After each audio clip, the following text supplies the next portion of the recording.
చెప్పడం లేదే. ఈ హామీలంతా కూడా నెరవేరుస్తున్నారు. కానీ ప్రజలకు ఇచ్చిన హామీలను మాత్రము అడిగితే తోలు తీస్తాం, తాట తీస్తాం, నాలిక మందం అంటున్నారు. అంటే ఇది ఎంత మాత్రం అని బెదిరిస్తున్నారు అనేది ఎంత మాత్రం సబబు అని అడుగుతున్నా. అదేవిధంగా వైఎస్ఆర్ కాంగ్రెస్ పార్టీ కార్యకర్తలు కానీ, జగన్మోహన్ రెడ్డి కానీ, నాయకులు కానీ ప్రజలకు అమలు పరచనవి మాత్రమే అడుగుతున్నారు. మేము వైఎస్ఆర్ కాంగ్రెస్ పార్టీ జగన్మోహన్ రెడ్డి గారు కానీ, నాయకులు కానీ కూర్చున్నా 4 ఏళ్ళు అయిపోతుంది, ఏమి ఇబ్బంది ఏం లేదు. కానీ ప్రజలు ఇవంతా కూడా గమనిస్తూనే ఉన్నారు. వారు ఎప్పుడు బయటికి వస్తారో తెలియదు, కానీ వచ్చినప్పుడు మాత్రము దబిడి దిబిడే.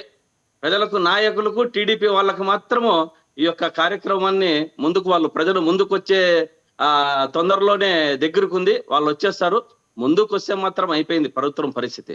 కానీ ఇవంతా కూడా ఒక కూటమి ప్రభుత్వం ప్రజలు అడగలేదని ఒక బరి తెగించుగా మాట్లాడుతున్నారు. అంటే బరి తెగింపుగా వ్యవహరిస్తారు.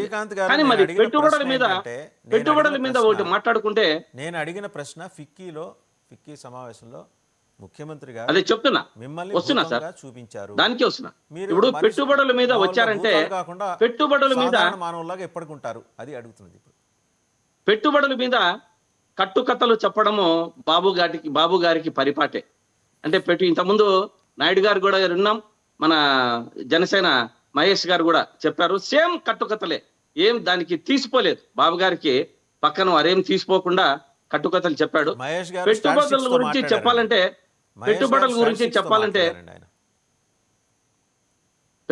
గురించి చెప్పాలంటే జంధ్యాల సినిమా చూశారు ఒకటి, రాజేంద్ర ప్రసాద్ది.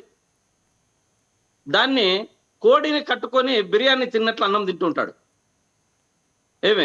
అటువంటి విధంగా చెప్పి చెప్పి చెప్పి చెప్పి వారు బాబు గారు పెట్టుబడి ఒకటే, వాసుదేవన్ గారు 25 సంవత్సరముల కిందట హైదరాబాద్ లో కట్టిన సైబరాబాద్ ఒక బిల్డింగ్ మాత్రమే.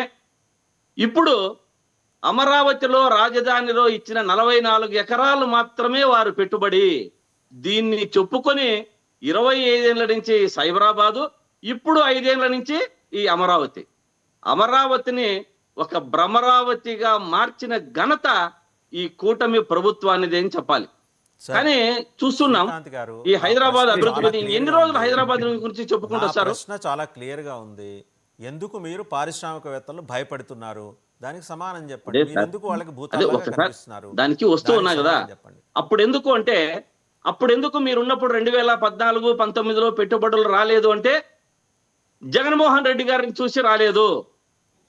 ఇప్పుడు ఎందుకు రాలేదంటే జగన్మోహన్ రెడ్డి గారు వస్తారు కాబట్టి రాలేదు.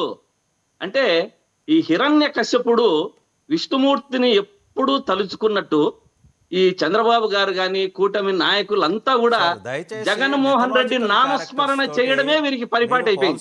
చేతులెత్తి ప్రార్థిస్తున్నారు. హిరణ్యకశ్యపుడు, విష్ణుమూర్తి లాంటి క్యారెక్టర్స్ తోటి చంద్రబాబుని, జగన్మోహన్ రెడ్డిని మీరు పోల్చమాకండి దయచేసి, ప్లీజ్. వాళ్ళు మన దేవతలు ఉన్నట్టు అన్నామండి. అంటే ఇప్పుడు నామస్మరణ చేశారా లేదా హిరణ్యకశ్యపుడు చేశాడా లేదా? ఆ విధంగా వీళ్ళకు పెట్టుబడులు ఏవి చేయలేదు. ఇప్పుడు రాజమండ్రిలో మన పోలవరం గురించి చూసాం. పోలవరం గురించి కట్టడానికంటే చూపించడానికి, భజన చేయడానికి డబ్బు ఎక్కువ ఖర్చు పెట్టారు. అక్కడ చూపించి తీసుకుపోయి మహిళలందరినీ భజన భజన భజన చంద్రన్న చంద్రన్న భజనన్న అన్నట్లు భజన చేయించారు. గుర్తుందో లేదో. అట్లా చంద్రబాబు గారి ప్రజల గురించి ఈ యొక్క 44 ఎకరాలు ఇక్కడ తీసుకున్నటువంటిది, లేదంటే అప్పుడు ఉన్నటువంటి సైబరాబాద్ గురించి ఇంకా చెప్పుకుంటూ వస్తున్నారు. మహేష్ గారు చెప్పిండేది చాలా నవ్వు వచ్చింది నాకు. బాబు గారి టైంలో మనం ఇవన్నీ చేశారు, అవి చేశారు, ఇప్పుడు అది చేస్తున్నారు అంటున్నారు. ఎంత స్ట్రాటజీ చూపించారు. ఈ సంవత్సర కాలంలో మీరు ఏం చేశారు? మీరేమి అభివృద్ధి చేశారు? జగన్మోహన్ రెడ్డి వస్తాడు కాబట్టి పెట్టుబడులు పెట్టలేదు అంటున్నారే తప్ప ఒక శ్వేతపత్రం విడుదల చెయ్యాలి అని చెప్పి నేను కూటమి ప్రభుత్వాన్ని కోరుతున్నాను. చేస్తారు. మీరు అసెంబ్లీకి వెళ్ళి అడిగితే ప్రభుత్వం చేస్తుంది. బయట కూర్చొని మాట్లాడటం కాదు. ఓకే సార్, అసెంబ్లీకి పోయాడు. ఉండండి సార్, ఉండండి. ఇంకో విషయం చెప్తా. మన నాయుడు గారు చెప్పారు. నాయుడు గారు మన తిరుపతి దగ్గర ఫ్యాక్టరీ గురించి చెప్పుకుంటా వచ్చి అమరాన్ ఫ్యాక్టరీని ఎన్టీఆర్ చేతుల మీద స్వహస్తాలతో మహానాయకుడు చేశాడు అని చెప్పారు. పాపము టీడీపీ పార్టీ కూడా ఎన్టీఆర్ గారి పెద్ద మహానాయకుడు వారి స్వహస్తాలతోనే వారు ప్రారంభించారు. కానీ ఇప్పుడు ఏమైంది? అవి వారిని అవి పక్కన పక్కకు పెడదాం. ఒక దించి మాట మహేష్ వీరు గారు, హ్యాండ్ ఓవర్ చేసుకోవడం మహేష్ జరిగింది. గారు. ఎటువంటిది కూడా ఇదే పరిస్థితిలోనే చివరిలో వీళ్ళు మీరే చేస్తూనే మాట్లాడాలి. ఉన్నారనేది గమనించాలి. వస్తాను. ఏమీ చెయ్యలేరు శ్రీకాంత్ గారు, వాసుదేవన్ గారు, శ్రీకాంత్ మీరు చెయ్యరు. వీరు శ్రీకాంత్ గారు, చేసేంత లోపే శ్రీకాంత్ గారు ప్రభుత్వం మీరు ఆగండి. వెళ్ళిపోతుందనేది మీరు ఆగండి. గుర్తుపెట్టుకోవాలి. మహేష్ గారి దగ్గరికి వెళ్దాం. మహేష్ గారు, సో ఇంకా రెండవది ఇందాక మనం స్టార్టింగ్లోనే అన్నాం, కంపారిజన్ మొదలైంది. ఎన్డీఏ పాలిత రాష్ట్రాల్లో ప్రభుత్వాల పనితీరు మీద మదింపు చేసుకుంటున్నారు ఢిల్లీలో బీజేపీ వాళ్ళు.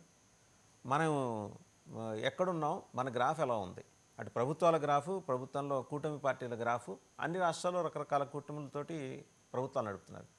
అలాగే పర్ఫార్మెన్స్ ఎలా ఉంది. పర్ఫార్మెన్స్కి వచ్చేప్పటికి ఆంధ్రప్రదేశ్లో అవినీతి ఎస్కలేట్ అయ్యి కనిపిస్తుంది. మామూలుగా నీళ్ళలో నూనె వేసాం అనుకోండి, నూనె తేలుతుంటుంది కదా, అట్లా ఇక్కడ అవినీతి తేలుతూ కనిపిస్తుంది.